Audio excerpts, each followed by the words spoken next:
Thrissur central ജയിലിൽ റിമാൻഡിൽ കഴിഞ്ഞ തടവുകാരൻ്റെ മരണത്തിൽ അന്വേഷണത്തിന് ഉത്തരവിട്ട മനുഷ്യാവകാശ കമ്മീഷൻ രേഷ് ബാബുവിൻ്റെ മരണത്തിൽ മനുഷ്യാവകാശ കമ്മീഷൻ സ്വമേധയാ കേസെടുക്കുകയാണ്. ജയിൽ വകുപ്പ് മേധാവിയും തൃശൂർ സിറ്റി പോലീസ് കമ്മീഷണറും അന്വേഷണം നടത്തി 15 ദിവസത്തിനകം റിപ്പോർട്ട് സമർപ്പിക്കണമെന്ന് നിർദ്ദേശം നൽകിയിട്ടുണ്ട്.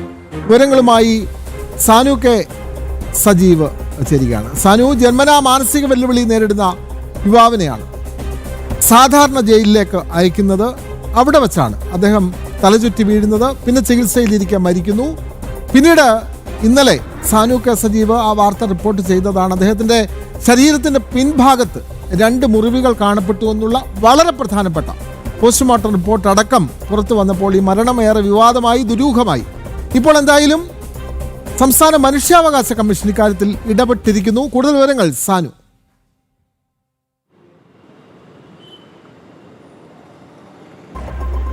വിനോദെ, കഴിഞ്ഞ 18-ാം തീയതിയാണ് രേഷ് ബാബുവിനെ ഒരു പിടിച്ചുപറി കേസുമായി ബന്ധപ്പെട്ടുകൊണ്ട് പോലീസ് അറസ്റ്റ് ചെയ്യുന്നത്. തുടർന്ന് റിമാൻഡ് ചെയ്യുകയാണ് ഉണ്ടായത്. അതിനുശേഷം 26-നാണ് രേഷ് ബാബുവിനെ ശാരീരിക അവശതകളെ തുടർന്ന് ആശുപത്രിയിൽ പ്രവേശിപ്പിക്കുന്നത്. തുടർന്ന് കഴിഞ്ഞ ദിവസമാണ് അദ്ദേഹം മരണപ്പെടുന്നത്. ഈ മരണവുമായി ബന്ധപ്പെട്ടുകൊണ്ട് വലിയ ആരോപണമാണ് കുടുംബം ഉന്നയിച്ചിട്ടുള്ളത്. 50% മാനസിക വെല്ലുവിളി നേരിടുന്ന ആളെ എങ്ങനെ പോലീസ് റിമാൻഡ് ചെയ്യുമെന്നടക്കമുള്ള കാര്യങ്ങൾ കുടുംബം ചോദിച്ചിരുന്നു.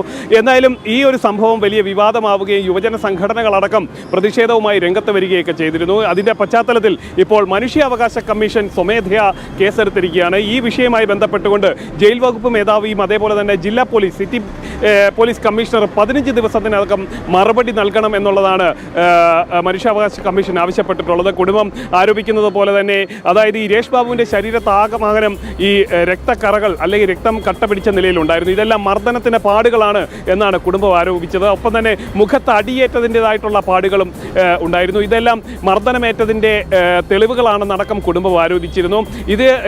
ഇത് നിഷേധിക്കുന്ന നിലപാടാണ് പോലീസ് സ്വീകരിച്ചത്. അതായത് രേഷ് ബാബുവിൻ്റെ ശരീരത്തിൽ പ്ലേറ്റ്ലെറ്റിൻ്റെ കൗണ്ട് വലിയ രീതിയിൽ കുറഞ്ഞിരുന്നു. ആ കൗണ്ട് കുറഞ്ഞതാണ് ഇത്തരത്തിലുള്ള പാടുകളൊക്കെ പുറത്തു വരുന്നതിന് കാരണമായതല്ലേ, പാടുകളൊക്കെ ഉണ്ടാവുന്നതിന് കാരണമായതെന്നാണ് പോലീസിൻ്റെ വിശദീകരണം. എന്തായാലും കുടുംബം വലിയ ആരോപണം ഉന്നയിച്ചു. ഈ മരണവുമായി ബന്ധപ്പെട്ടുകൊണ്ട് അന്വേഷണം ആവശ്യപ്പെട്ടുകൊണ്ട് MLA അടക്കം മുഖ്യമന്ത്രിക്ക് കത്ത് നൽകുന്ന സാഹചര്യമൊക്കെ ഉണ്ടായിരുന്നു. ഇതിൻ്റെയൊക്കെ പശ്ചാത്തലത്തിലാണ് ഇന്ന് ഈ കേസ്, ഈ ഒരു സംഭവവുമായി ബന്ധപ്പെട്ടുകൊണ്ട് മനുഷ്യാവകാശ കമ്മീഷൻ സ്വമേധയാ കേസെടുത്തിട്ടുള്ളത്.